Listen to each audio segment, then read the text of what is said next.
While job-specific training always gives an edge, more employers are basing hiring decisions on so-called soft skills like communication, conflict resolution, and the ability to adapt to change. KLTV7's Michael Richardson spoke with an East Texas debate coach to get some pointers on how we can all improve. Last year, communication was number 2 on LinkedIn's list of most in-demand skills. This year, it's number 1. Which begs the question, what are some things you can do to improve your everyday communication? Here are some tips to keep in mind.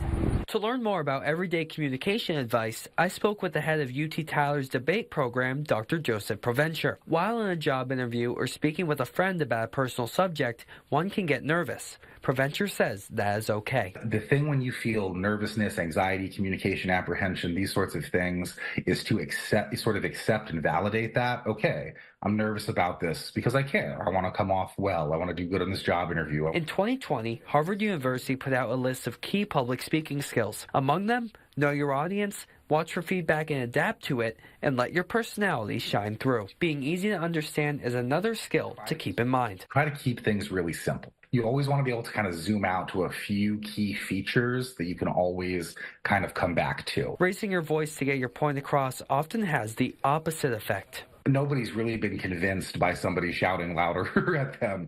Provencher uses the football analogy. Find common ground, and your thoughts will come across better. If you ask the running backs coach on a football team what the offense should do, they're going to say run the ball a lot. If you ask a receivers coach in the football team what the offense should do, they should say throw the ball to my receivers a lot, right? They have differences in strategies, but they both want to get to the end zone. So when you can start from where is our common goal, then I think it keeps things much more productive. Michael Richardson, KLTV7 News.